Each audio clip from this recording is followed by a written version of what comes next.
In a faraway land there lived a sultan. This sultan had 2 sons. The 2 brothers did not get along at all. They neither sat at the same table, nor did they eat the fruit of the same tree. The state of these 2 brothers deeply saddened the sultan. One day, the sultan's vizier offered a solution. "My sultan, send the 2 out on a voyage together. People get to know each other better on a voyage. Order them to bring you back bottomless well weed. It will be good for your health if they do." This wasn't just any weed. It made the elderly young. He who ate a morsel of the plant grew 10 years younger. Of course, it was very difficult to find this weed. The weed at the bottom of one well was different from the weed at the bottom of another. One had to find the right well. This idea of a voyage pleased the sultan. He did indeed need the weed too. "Even better if they find some," he thought to himself. "And if not, all's well that ends well." He thought, at least they will be companions on the road. The 2 brothers set out on their father's orders. They went far and wide, up the hill and down the river. One said, "I shan't walk the ground you have walked on." The other said, "I shan't ride a horse you have ridden." All their fighting made a 3-day journey into a 30-day journey. They both saw that this was not working, so the brothers split up. The older brother had no intention of doing any hard work, so he settled into a roadside inn. He would stay there 30 days before returning to his father and telling him, "I couldn't find any." The younger brother, however, wanted dearly to extend the life of his father, and so searched far and wide to finally find the well. Without a second thought, he tied a rope around his waist and went down to the bottom of the well. We may never know what happened, but the rope became severed. The younger brother was stuck at the bottom of the well bottom weed in hand, a rope around his waist. The younger brother was very upset to be stuck at the bottom of the well. Just then, an old man with a gleaming white beard appeared in the dark well. He asked the boy, "What are you doing here, son? Don't you know that if you go down the well, it's very hard to get out?" The boy had no choice. He told the old man about everything that had happened to him.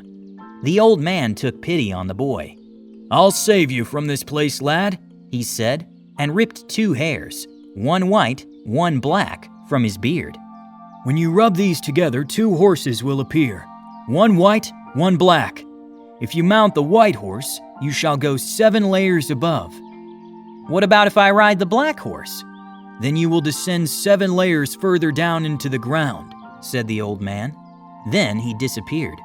The boy touched the 2 hairs, one white, one black, to one another. 2 horses, one white, one black, really did spring forth. But the well was so dark that the poor child, who was already terrified, accidentally got onto the black horse instead of the white one. Instead of the sunlight he expected, the boy found himself 7 layers deeper underground. This was a land as dark can be.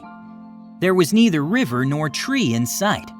The boy walked around this strange country looking for someone to help him. The more he walked, the hungrier he became. He knocked on a door, and an old woman, perhaps 100 years old, opened the door. "Nana, I am a visitor of God. Could you give me some food and a place to stay the night?" The Nana invited the boy in. She gave him a bed and a loaf of bread. The boy said, "Nana, I have traveled far. My mouth is as dry as a desert. Could I have a sip of water?" The old woman opened her arms helplessly. "Oh, my boy, they don't call this the dark country for nothing. We have not even a drop of water left. There is a dark giant. He waits by the water's edge and never leaves. We prepare food, sweets, cakes, and baked goods all week to take to the giant. When the giant gets up to eat, we take what water we can. Now we have run out. Tomorrow we shall take the food. Only then will we get some water." The boy had an idea. "Let me take the food tomorrow, Nana," he said. The old woman was more than happy to accept, for she did not want to see the giant at all. The next day, the boy filled a basket full of food and made his way towards the water where the giant laid in wait. This place was nothing like the dark country. There were trees, flowers, and animals everywhere. He also stuffed the bottomless well weed in with the food in the basket. He put perhaps 2 handfuls of the wheat in with the food, when even a morsel would make one 10 years younger. The giant grew younger and younger the more he ate, eventually becoming a little baby giant. The baby giant became distracted by the butterflies flitting around the water and started following them. After a while, he disappeared from sight. The people in the dark country were overjoyed. They gave the young man 40 skins full of meat and 40 skins full of water. The young man had both food and water now, but he was very tired. He laid down under a tree to rest. Just then, a baby bird fell out of the tree. The boy was replacing the bird to its nest when the mother bird appeared. The mother bird saw the boy putting his hands in her nest. She thought he meant her baby's harm. She was about to attack the prince. Just then, the baby birds spoke. "This human saved our sister," they said. As it turns out, this bird was the phoenix. She realized the prince was a good person. "Oh human, your wish is my command," she said. "I wish to go to the surface, to go back to my father," said the boy. "That is easy enough," said the phoenix. "But our road is long. All the way there, you must give me food when I say gok, and water when I say guk." The prince had enough food and water to fulfill this duty. The phoenix put the young man on her wing. All the way there, the prince gave the phoenix food if she said gok, and water if she said guk. 7 days later, they made it to the palace. The sultan was so distraught at the loss of his son that he had grown sick and couldn't leave his bed.